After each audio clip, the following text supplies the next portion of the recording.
আসসালামু আলাইকুম সম্মানিত ভিউয়ার্স, আশা করি সকলেই ভালো আছেন। আজকে আমি আপনাদের সম্মুখে সুন্দর একটি মসজিদের ড্রয়িং উপস্থাপন করতে যাচ্ছি। আশা করি ভিডিওটি সকলেই ভালো লাগবে।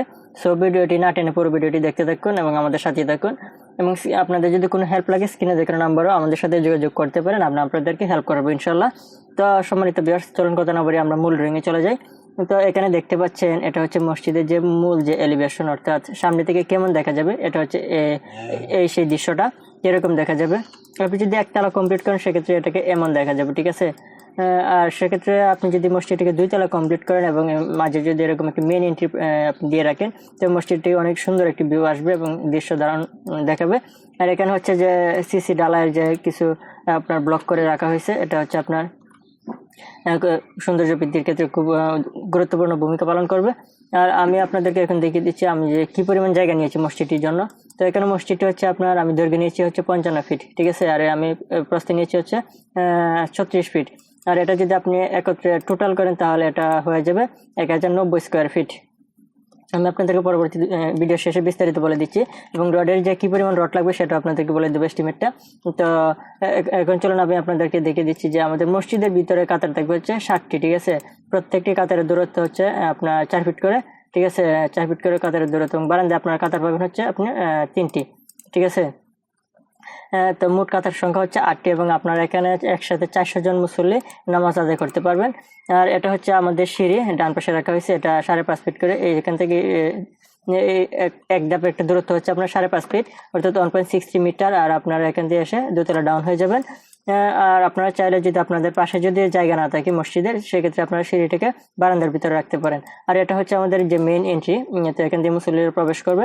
আর এখানে আমরা 3টে দরজা রাখছি। মূল মসজিদে প্রবেশ করার জন্য এখানে 3টি দরজা।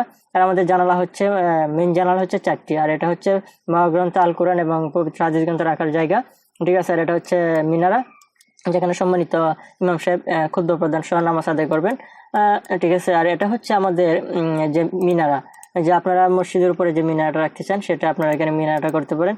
তো যদি আপনাদের যদি খরচ কমানোর প্রয়োজন হয় সেক্ষেত্রে আপনি মিনারটা একটা ছোট মিনার করতে পারেন। আর যদি আপনাদের বাজেট যদি বেশি থাকে সেক্ষেত্রে ইনশাল্লাহ এরকম একটি বড় একটি মিনার তৈরি করতে পারেন এবং এটি মসজিদের বাইরের সৌন্দর্যতাকে অনেক ফুটিয়ে তুলবে, ঠিক আছে।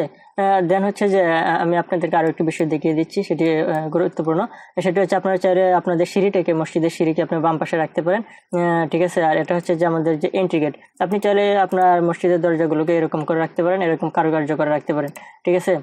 তো সেক্ষেত্রে আমি আপনাদেরকে একটি পরামর্শ দিচ্ছি, সেটা হচ্ছে আপনারা অবশ্যই একজন দক্ষ ইঞ্জিনিয়ারের শরণাপন্ন হবেন, যাতে করে আপনার ভালো কাজ পেতে পারেন। আর হচ্ছে যে আপনারা অবশ্যই দক্ষ মিস্ত্রি দ্বারা কাজ করাবেন, হচ্ছে আমার একটি পরামর্শ। আর এটি হচ্ছে আমাদের কলাম লেআউট। তো আমাদের মূল মসজিদের কিন্তু আমাদের কোনো পিলার নেই, সেক্ষেত্রে কিন্তু আমরা স্ট্রাকচার এজেন্ট আপনাদের 20টি পিলার দিয়ে করতে হয়েছে। এটা কিন্তু সম্পূর্ণ মাটির বারবন ক্ষমতার উপর ডিপেন্ড করে। আপনারা যদি এরকম একটি মসজিদ 3 তলায় কনভার্ট করতে চান সেক্ষেত্রে আপনাদের সয়েল টেস্ট করতে হবে।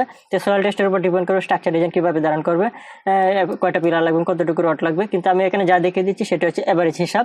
আর এখানে দেখেন যে আমাদের ফুটিং লেআউট, এটা হচ্ছে আমাদের ফুটিং লেআউট, ঠিক আছে। তো এটা কিন্তু ফুটিং অর্থাৎ বেস, যেটাকে বেস বলে থাকে। তো সেক্ষেত্রে এটা জায়গা ভেদে কম বেশি হতে পারে, ঠিক আছে। এটা সম্পূর্ণ সয়েল টেস্টের উপর নির্ভর করে থাকে, ঠিক আছে। আর এখানে আমি রডের যে হিসাব, কি পরিমাণ রড লাগবে সেগুলো যদি আপনাদের যদি বিস্তারিত কোনো তথ্যের প্রয়োজন হয়ে থাকে তাহলে আমাদের স্ক্রিনে দেখানো নম্বরে যোগাযোগ করতে পারেন, আমরা আপনাদেরকে নিঃশর্তভাবে এই উক্ত মসজিদের জন্য নিঃশর্তভাবে কাজ করে দেবো ইনশাআল্লাহ। আর এখানে হচ্ছে যে আমি গেট বিমের একটি কাজ দেখিয়ে দিচ্ছি, সেটি হচ্ছে যে আমি কথাগুলো খুব দ্রুত বলতেছি যাতে ভিডিওটি লং না হয়, আপনারা বোর না হয়ে যান। তো এখানে দেখেন যে গেট বিমের যে কাজগুলো, এখানে দেখেন এই যে একটা গেট বিম, এই গেট বিম কিন্তু পুরোটা কিন্তু এখানে বারান্দা দিয়ে এখানে আসে না, এখানে এসে এন্ড হয়ে গেছে। এটা কিন্তু একই সেম, ঠিক আছে। আর প্রত্যেকটা কিন্তু গ্রিড লাইন কিন্তু আপনার প্রত্যেকটা কলমের উপর দিয়ে গেছে, ঠিক আছে। তা এখানে আমি আপনাদেরকে আরো একটা জিনিস দেখিয়ে দিচ্ছি, এটি হচ্ছে আমাদের গ্রেড বিমের হিসাব, রডের হিসাব। তো এগুলো যদি আপনাদের বিস্তারিত তথ্য এবং তথ্যাদি প্রয়োজন হয় তো আমাদের সাথে যোগাযোগ করতে পারেন। এটা হচ্ছে আমাদের ছাদে কি পরিমাণ রড লাগবে, আমি এখনই দেখে দিচ্ছি ছাদে কি পরিমাণ রড লাগবে এবং 1 স্ল্যাব এবং 2 স্ল্যাব কোথায় কি হবে সেটা ডিপেন্ড করবে। এই যে দেখেন এটা কিন্তু এই রডগুলো এখানে এসে কিন্তু বেঁকে তারপরে উপরে হয়ে চলে গেছে, এটা কিন্তু একটা পুকুরের মতো লাগতেছে। তো আপনাদের ছাদেও কিন্তু এরকম দক্ষ যদি রড মিস্ত্রি দিয়ে কাজ করেন তো এরকম করে দিবে। অবশ্যই আপনার দক্ষ মিস্ত্রি শরণাপন্ন হবে এবং দক্ষ ইঞ্জিনিয়ারের সাথে শরণাপন্ন হবেন। যাতে আপনাদের কাজটি ভালো মতো সম্পন্ন করতে পারেন। তো আমি আপনাদেরকে আরো একটি ডিটেলস দেখিয়ে দিচ্ছি, সেটি হচ্ছে যে এখানে দেখেন আপনাদের ফ্যান লাগবে হচ্ছে 20টি। তো আমাদের কাতার টু কাতারের দূরত্ব হচ্ছে 4 ফিট করে, ঠিক আছে। আর আমাদের যে এখানে যে 3টি গেট, 3টি গেটের পাশে কিন্তু এখানে দেখেন আরো আমরা 2টি জানালা রাখছি, ঠিক আছে। তো মসজিদে প্রচুর আলো বাতাসের জন্য কিন্তু এখানে কিন্তু আরো জানালা দেওয়া হয়েছে, এই একটি জানালা, এই একটি জানালা, ঠিক আছে। এখানে কিন্তু আরো একটি জানালা আমরা রেখেছি, সেটা হচ্ছে এই যে একটি জানালার এই পাশে আরো একটি জানালা আছে, ঠিক আছে। তো আপনারা চাইলে এরকম করতে পারেন, তো সেক্ষেত্রে মসজিদটি অবশ্যই সুন্দর হবে। তার আমি মিনারের ব্যাপারটি যেটি আপনাদেরকে বলতেছিলাম, সেটি হচ্ছে মিনারটি আপনারা চাইলে মিডিলে রাখতে পারেন অথবা আপনারা এক পাশে রাখতে পারেন, সেটা আপনাদের উপর ডিপেন্ড করতেছে। দেন আমি আপনাদেরকে বলেছিলাম যে একটা রডের প্রাথমিক এস্টিমেট দিব, সেক্ষেত্রে আমি রডের প্রাথমিক এস্টিমেট দিয়ে দিচ্ছি। তো আমাদের মসজিদটি হচ্ছে 1090 স্কোয়ার ফিটের মসজিদ, আর এটার দাঁড়ান ক্ষমতা হবে আমাদের মুসল্লির দাঁড়ান ক্ষমতা 450 জন। তো পিলার সংখ্যা হচ্ছে আমাদের 20টি। তো আমাদের প্রত্যেক পিলারে যদি 50 কেজি অ্যাভারেজে রড লাগে, বেসিক হিসাব বলতেছি আমি, সেক্ষেত্রে আমাদের রড লাগবে 1000 কেজি, অর্থাৎ 1 টন, প্রায় 1 টন। দেন হচ্ছে আমাদের বেস সংখ্যা হচ্ছে 20টি, এবং প্রত্যেক বেশ সংখ্যা হচ্ছে আমাদের 20টি, এবং 60 কেজি যদি আমাদের এভারেজে রড লাগে, তাহলে মোট রড লাগবে হচ্ছে আমাদের 1200 কেজি। এবং ছাদের যে গুরুত্বপূর্ণ কাজ, ছাদের যে রডের পরিমাণ, সেটা হচ্ছে 82.5 মন, অর্থাৎ যদি আপনি এটাকে কেজিতে কনভার্ট করেন তাহলে 3300 কেজি, এবং যদি টনে কনভার্ট করেন তাহলে 3.24 টন রড লাগবে। এবং অতিরিক্ত রড আমরা এখানে ধরে রাখছি 300 কেজি, অর্থাৎ রডের কাটা ছেঁড়া করার জন্য কিন্তু রড অনেক ওয়েস্ট হয়, নষ্ট হয়, সেক্ষেত্রে আমাদের 300 কেজি রড বেশি ধরা হয়েছে। এবং টোটাল যে রড লাগবে সেটা হচ্ছে 5.5 টন। এটা কিন্তু একদম বেসিক হিসাব। আমি এখানে দেখেন যে বিশেষ দ্রষ্টব্য, যে সকল হিসাব কিন্তু বেসিক ভাবে দেখানো হয়েছে। আর টোটাল যে বেসিক খরচ, অর্থাৎ একতলা কমপ্লিট করার জন্য, সেক্ষেত্রে আপনাকে 14,17,000 টাকা ইনশাল্লাহ কমপ্লিট করতে পারবেন, ঠিক আছে। আর এটা কিন্তু জায়গা ভেদে কিন্তু কম বেশি হতে পারে, কারণ এক এক জায়গায় এক এক ধরনের লেবার খরচে লেবার পাওয়া যায়, এবং মালামাল এবং ট্রেনিং করার সময় অনেক কিছু ডিপেন্ড করে থাকে, সেটা আপনারা অবশ্যই ভালো জানেন। তো হচ্ছে মূল যে হিসাবটা।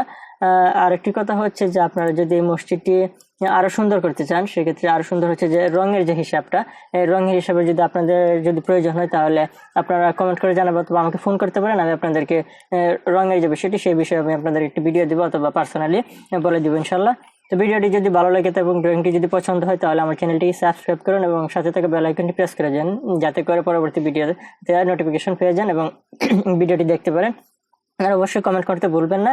ধন্যবাদ সকলকে, ভালো থাকবেন। আসসালামু আলাইকুম ওয়া রাহমাতুল্লাহ।